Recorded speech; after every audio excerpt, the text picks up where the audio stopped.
Setelah mendapat sambutan yang luar biasa dari masyarakat Hastinapura, Basudewa memberikan salam hormat kepada para keluarga kerajaan Kuru, termasuk di dalamnya ada Raja Sangkuni dari Gandhara. Pangeran Mahkota Duryudana dan juga Raja Gandhara meminta Basudewa Krishna untuk tinggal terlebih dahulu di Hastinapura. Awalnya adik Balarama itu menolak, namun pada akhirnya menyetujui permintaan Raja Sangkuni. Namun Krishna menolak untuk di kerajaan, melainkan memilih untuk tinggal di tempat Perdana Menteri Widura. Ketika menuju tempat Widura, Raja Angga datang untuk memberi salam kepada Basudewa dan yang lainnya. Basudewa mengungkapkan rasa kagumnya terhadap sambutan kepadanya dengan panahnya, bahkan menyebut karena mirip seperti Dewa Kartikeya. Kemudian Basudewa Krishna menyebutkan bahwa Karna dan Arjuna memiliki kekuatan seperti Kartikeya dan Ganesha, namun Karna segera mengingatkan bahwa Kartikeya dan Ganesha tidak pernah tinggal bersama di Kailash, dan Karna juga menyebutkan bahwa beruntung ia dan Arjuna tidak saudara kandung.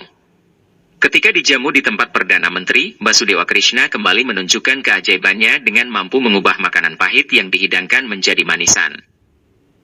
Di hari selanjutnya, tibalah saatnya untuk Krishna hadir di ruang sidang Istana Hastinapura sebagai utusan perdamaian dari pihak Pandawa. Krishna lalu memberikan salam kepada Raja Destrarastra serta menunjukkan beberapa argumen terkait tawaran perdamaian Pandawa. Krishna meminta agar Raja Hastinapura itu mengembalikan kerajaan Pandawa dan membuat anak-anaknya mau menerima hukuman. Namun hal itu segera ditolak oleh Duryudana dengan beranggapan bahwa ia adalah penguasa yang sah di Indraprastha, bukanlah Raja Destrarastra. Kakak dari Raja Pandu lalu meminta Basudewa untuk memberikan tawaran lain karena tawaran dengan hukum itu membuat anaknya keberatan. Duryudana mengatakan bahwa semua kejadian di perjudian dahulu, Yudhistira mempertaruhkan saudaranya, istrinya dan bahkan dirinya secara sukarela. Namun Krishna menampik argumen Duryudana itu dan mengungkapkan bahwa permainan dadu itu sebenarnya tidak sah. Lalu Sangkuni mencoba menyentil nama Drona dan Bhisma yang ikut hadir di acara dadu 13 tahun lalu. Krishna menyebutkan bahwa baik Guru Drona maupun Bhisma yang agung, mereka sama-sama berdosa karena telah membiarkan ketidakbenaran berlangsung demi tanggung jawab yang tidak berguna. Raja Destrarasta meminta saran lain dari Basudewa demi menghindari peperangan besar ini. Sri Krishna lalu mengingatkan semua hal yang telah dibiarkan oleh Raja Kuru itu di masa lalu yang akhirnya mengerucut ke arah medan tempur ini. Lalu Krishna mengatakan bahwa, bila sang pelaku mau menyentuh kaki Drupadi dan meminta maaf padanya, itu bisa mencegah konflik yang tengah memanas ini. Duryudana lalu berjalan meninggalkan ruang sidang. Krishna mengatakan bahwa jika Duryudana pergi dari ruang sidang saat ini, maka ia akan bertemu lagi di medan pertempuran. Kemudian sang Raja Destrarastra meminta Duryudana untuk tetap tinggal dan tidak meninggalkan ruang sidang istana. Krishna menjanjikan bahwa jika pelaku mau menyentuh kaki Drupadi dan meminta maaf, maka itu akan cukup untuk dianggap sebagai hukumannya.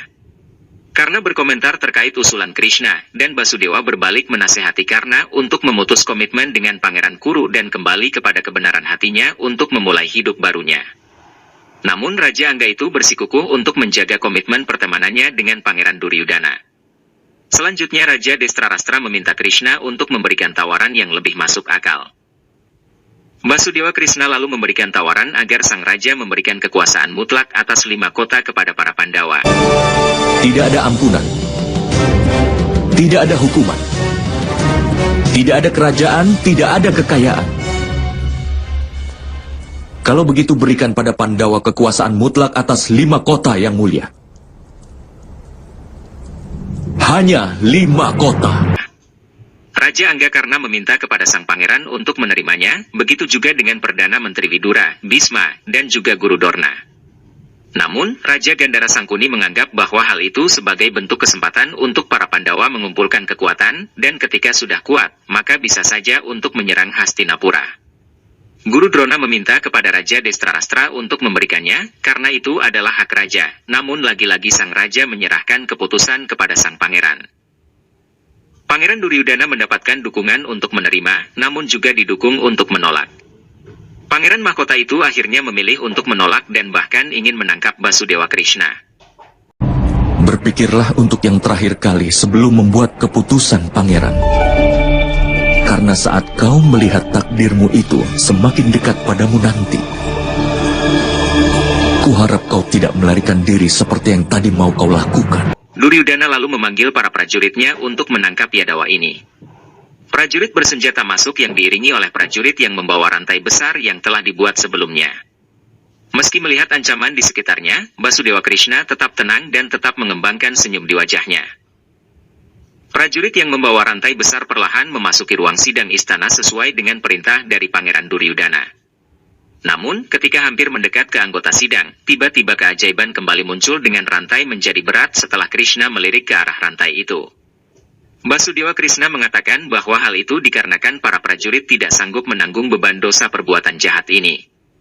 Maka diambillah rantai itu oleh Pangeran Duryudana dan Dursasana dan dibawa menuju Basudewa Krishna yang telah mempersiapkan diri. Duryudana dan Dursasana bersama-sama merantai Basudewa Krishna di ruang sidang istana Hastinapura yang disaksikan oleh seluruh anggota kerajaan. Raja Anggakarna berusaha untuk menasehati Pangeran Duryudana untuk mengurungkan niatnya, namun tetap saja dilakukan. Kemudian, Pangeran Duryudana membawa Sri Krishna ke ruang penjara dan memasukkannya.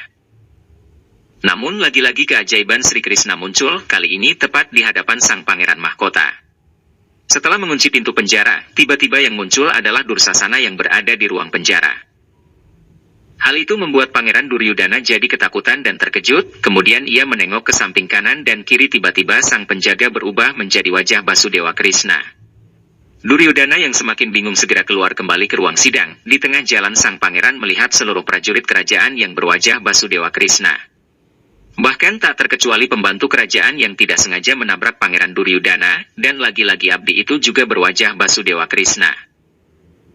Ketika sang pangeran mahkota itu tiba di ruang sidang istana, ia pun disambut oleh Wikarna, Raja Angga, Raja Gandhara, Guru Drona dan juga Bisma semuanya berwajah Basudewa Krishna. Pangeran mahkota itu jadi tambah bingung dan segera melihat ke arah Raja Destrarasta dan lagi-lagi ayahnya itu juga berwajah Krishna. Kemudian sang pangeran melihat ke air untuk melihat pantulan wajahnya sendiri. Dan lagi-lagi wajah Basudewa Krishna yang muncul di air itu.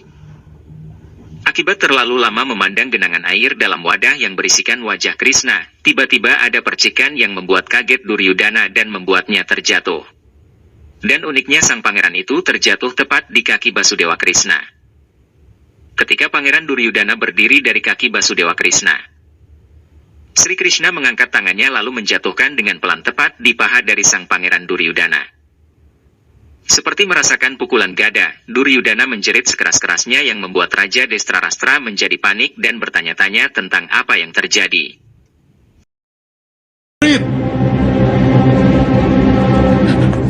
Jelaskan apa yang terjadi. Akan kuberikan penglihatan padamu yang mulia Destrarastra. Lihatlah.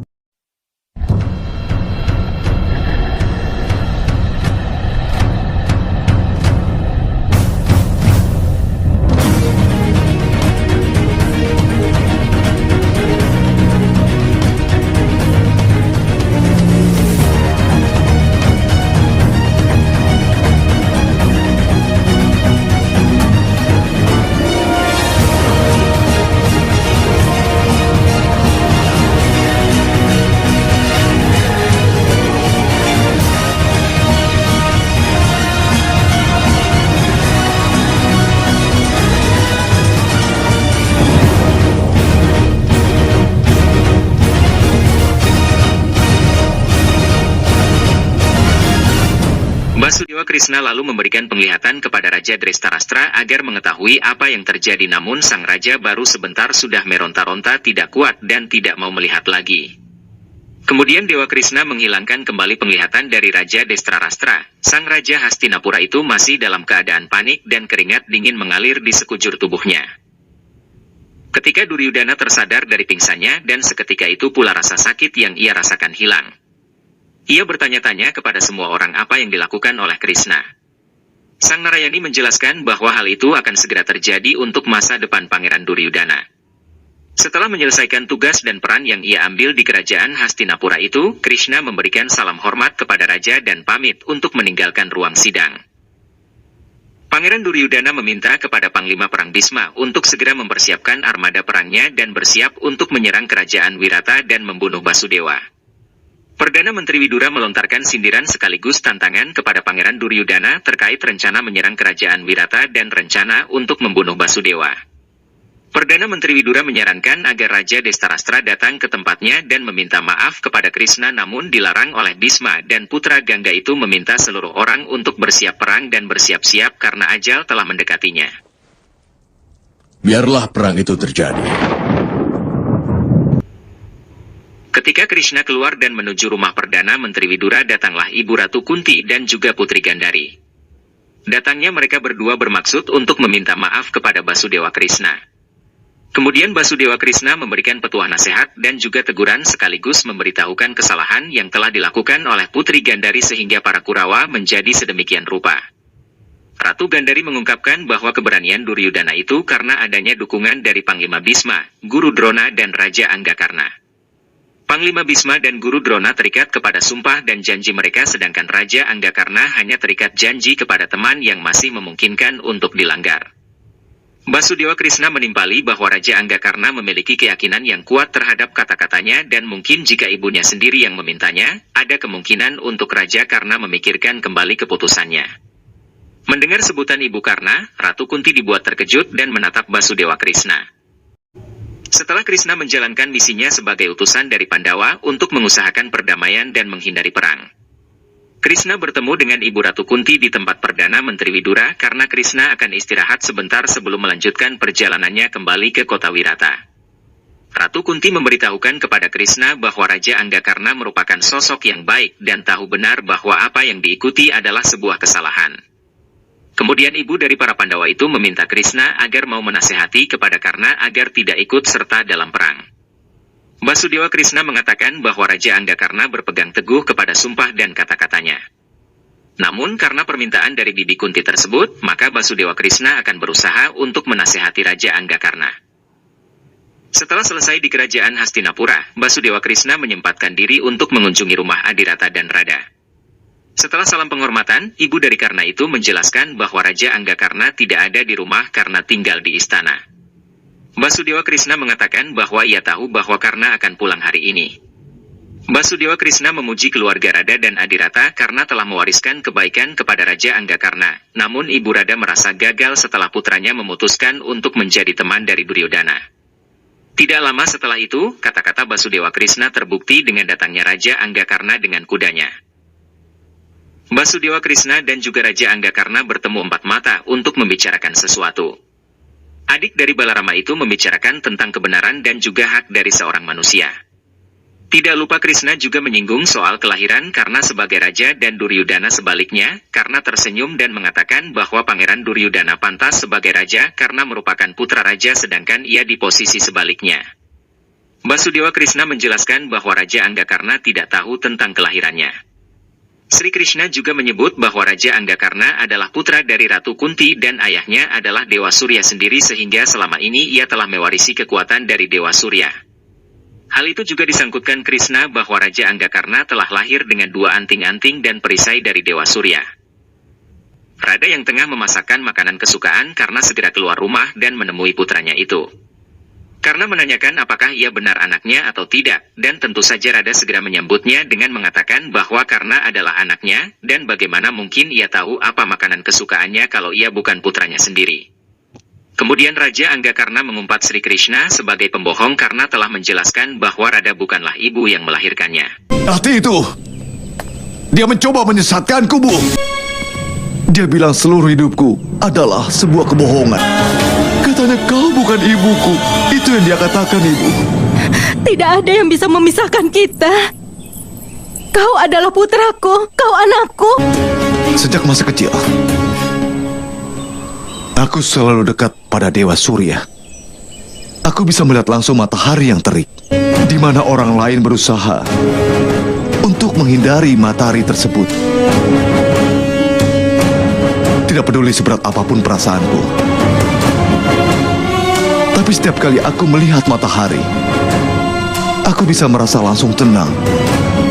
Maka hatiku pun penuh dengan kebahagiaan. Perasaanku pun merasa nyaman.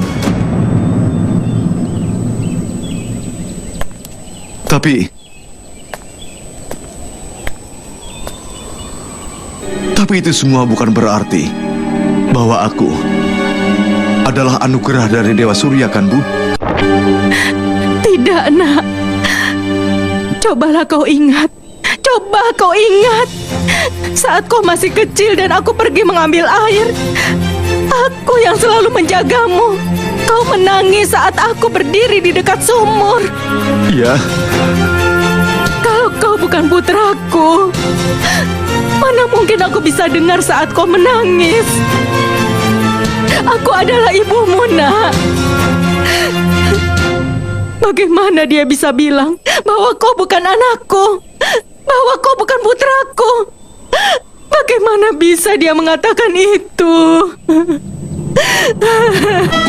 aku adalah anakmu, Ibu Rada. Aku adalah anakmu. Kau tentu saja anakku. Dan kemarilah.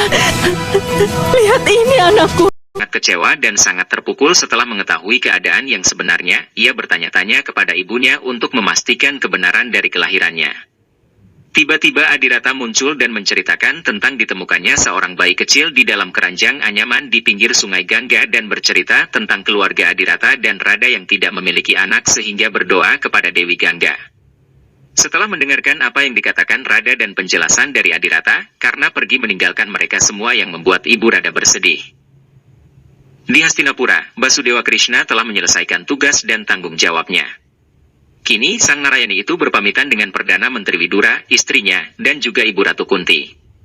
Perdana Menteri Widura meminta maaf karena ia telah mengundang Krishna sebagai pembawa perdamaian justru menjadi sumber penghinaan.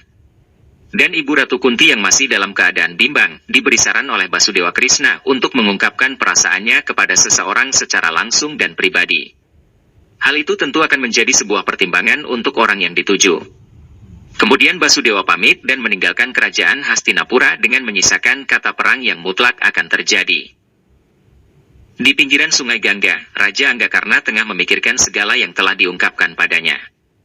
Kata-kata dari Krishna tentang Ibu Kunti, dan juga kata-kata dari Ibu Rada tentang statusnya, dua hal itu terngiang di kepalanya yang membuat jiwanya terguncang.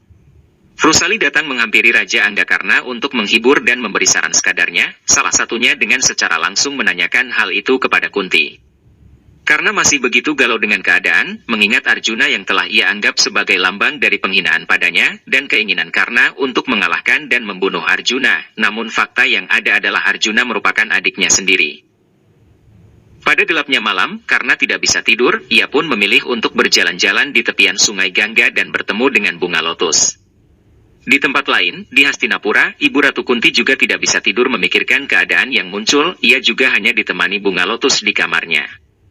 Dewa Surya pun memunculkan sinarnya yang menandai pagi hari telah tiba. Raja Angga memberikan penghormatan kepada Dewa Surya, sekaligus berencana untuk memberikan sedekah kepada semua pemohon dan peminta yang ada. Namun ketika Karna menolehkan badan, yang muncul pertama kali adalah Ibu Kunti yang mengaku sebagai ibunya. Tanya jawab antara keduanya berlangsung panjang. Kekecewaan Raja Anggakarna karena Ibu Ratu Kunti datang di waktu seperti ini dan karena juga telah membuat Ibu Rada menangis berhari-hari karena keadaan ini. Namun Ibu Ratu Kunti tetap berusaha untuk meyakinkan Karna bahwa ia adalah ibunya, namun suasana semakin mencekam ketika Karna memanggil Kunti dengan Ibu Ratu. Kunti menyesalkan tindakan kesalahannya di masa lalu yang mengakibatkan Karna jatuh di asuhan Ibu Rada. Namun karena menjawab bahwa seluruh kehidupannya ini adalah hasil dari kesalahan Ibu Ratu Kunti.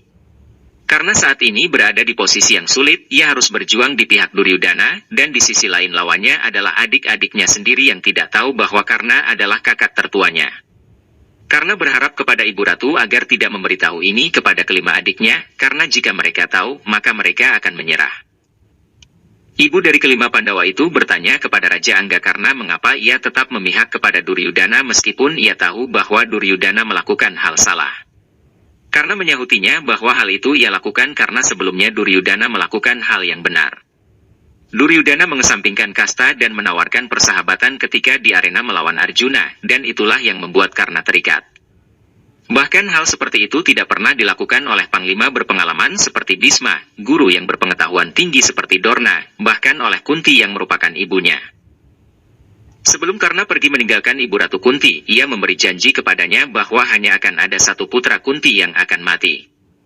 Hanya Arjuna atau Karna yang akan bertempur sampai mati menjemput salah satunya. Dengan kata lain, jika Arjuna menang, ia boleh melakukan upacara terakhirnya, dan jika Arjuna yang mati, maka Karna akan memimpin pasukan Pandawa.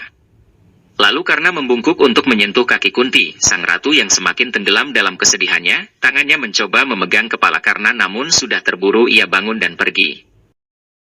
Karna! Di Istana Wirata, surat dari Basudewa Krishna telah datang melalui burung. Pesan itu diterima oleh Pangeran Arjuna. Sang pangeran pun segera masuk ke ruang sidang istana dan membeberkan bahwa tawaran perdamaian Pandawa telah ditolak oleh pihak Kurawa. Hal tersebut membuat semua orang yang ada di ruang sidang kembali meningkatkan adrenalin peperangan, bahkan Yudhistira sampai mengatakan bahwa mereka siap untuk penghancuran. Raja Wirata mengingatkan bahwa ini bukan penghancuran, anggap saja sebagai awal yang baru. Yudhistira pun mengangguk tanda setuju. Kemudian putra tertua Pandawa ini memerintahkan seluruhnya termasuk putra-putranya untuk bersiap perang, dan memerintahkan Arjuna dan Bima untuk mengirim pesan kepada para sekutu untuk berkumpul dengan bala tentaranya. Yudhistira meminta seluruh orang yang hadir di Istana Wirata untuk bersiap menjemput perang besar. Pangeran Bima mengingatkan agar ada yang tetap tinggal di Istana Wirata untuk berjaga-jaga apabila ada suruhan Duryudana yang mengancam Drupadi dan lainnya. Drupadi tiba-tiba masuk dan mengatakan bahwa ia dan semua perempuan dinasti Kuru akan menyertai ke medan perang untuk melengkapi hal-hal yang perlu seperti pengobatan dan lain sebagainya. Pangeran Duryudana di tempat latihannya memukul patung Krishna dan mengatakan bahwa ia akan membunuh Basudewa seperti itu.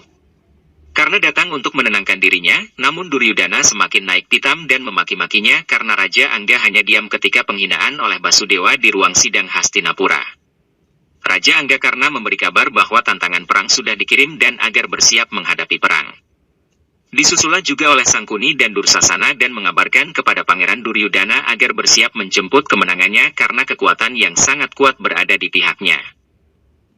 Di ruang sidang Istana Hastinapura, Bhisma yang agung menatap lama singgasana Hastinapura yang telah ia jaga selama bertahun-tahun. Ia pun teringat kembali dengan sumpahnya melajang, ia juga teringat sumpahnya kepada Destarastra untuk menjadi pelayan Hastinapura. Kemudian datanglah Widura yang langsung memberi salam. Keduanya bercengkrama seputar keadaan perang dan perkiraan keadaan pasca perang. Bahkan Bhisma pun sudah merasa siap untuk mati pada medan perang nantinya. Hal ini membuat Widura bersedih karena harus kehilangan pamannya. Bhisma pun mengatakan bahwa ini akan menjadi terakhir kalinya ia bertemu dengan singgasana Hastinapura tersebut. Di lapangan Istana Hastinapura, para tokoh pemimpin Pandawa telah berkumpul dengan pasukannya masing-masing. Dalam perang ini, Raja Wirata berharap Pangeran Bima yang akan dipilih sebagai panglima perang. Namun Yudhistira memiliki pandangan lain, dan memilih Sri Kandi sebagai panglima perang demi menundukkan Bhisma yang juga sebagai panglima tentara Kurawa. Di Istana Hastinapura, Raja Destarastra dan Ratu Gandhari masih tetap dalam kuil siwa demi berdoa dan berdoa. Datanglah Duryudana dan ke-100 saudaranya untuk meminta restu dan doa sebelum pergi berperang. Destarastra dan Gandhari bergantian memberikan doa dan restu mengenai keberanian. Duryudana mengingatkan bahwa ia dan saudara-saudaranya tidak hanya perlu keberanian, namun juga perlu kemenangan. Kemudian kedua orang tuanya mengangguk. Gandhari berpesan agar semua anak-anaknya saling melindungi satu sama lain. 100 Kurawa itu lalu berpamitan dan pergi meninggalkan kedua orang tuanya yang dibanjiri air mata. Di medan perang, kedua kubu telah datang dari arah masing-masing. Basudewa telah datang lebih dulu dan menunggu tepat di tengah-tengah di antara kedua kubu.